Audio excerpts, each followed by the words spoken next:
Hello, world leaders. Nice to meet you through Zoom. I have a thing to say, so please be seated and listen to me. According to the UNESCO, on the 5th of April 2020, about 1.6 billion students in 194 countries around the world could not get educated due to the closure of schools. Moreover, on the report that was published by UNESCO, it says that more than 90% of the world's population could not get proper education due to COVID-19. The educational gap between the rich and the poor always have been a problem, and this pandemic brought the issue up on the surface, making the situation even worse. I strongly state that this problem should be solved and not be ignored anymore. Educational poverty is the process of limitation of children's right to education and deprivation of their opportunities to learn and develop the skills they will need to succeed in a rapidly changing society.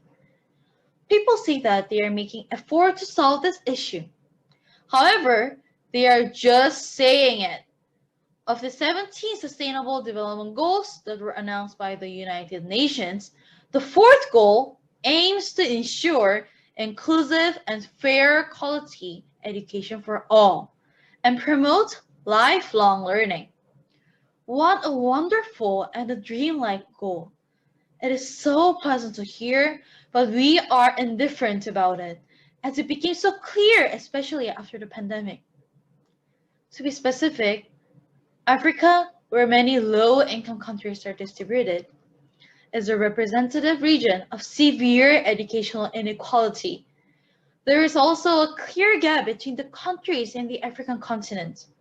In African countries, children are often put into labor, and there are many children who do not even receive educational opportunities in the first place depending on their gender.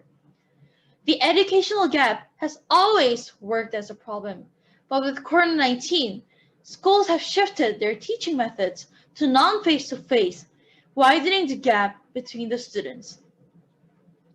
As of 27 October 2020, schools were resumed. However, during the 7-month period from April to October when schools were reopened in most countries, children's educational levels have already varied widely. Some organizations seem to try out ways to end this tragedy. For instance, Global Education Monitoring Report, GEMR, is trying hard to bring inclusive education to real life so that every student will be included. Their main slogan is "All means all."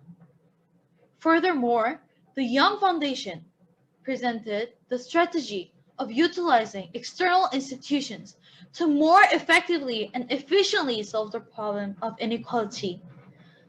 But this is not enough. We have to stand up for them. We have to really bring a feasible way to bridge the gap. And we have to start all these right now. We live in a period where social inequality is deepening. If this kind of pandemic happens again, and probably it will, and everyone turns back to online education once more, the situation will deepen more. The shift to a world that reduces the gap and exclusion, cherishes diversity, and will embrace everyone. I truly acknowledge that this certainly will not happen overnight, but this cannot be an excuse to not care about this ongoing issue. Inclusion in education is not an end, but a process. Thank you for listening.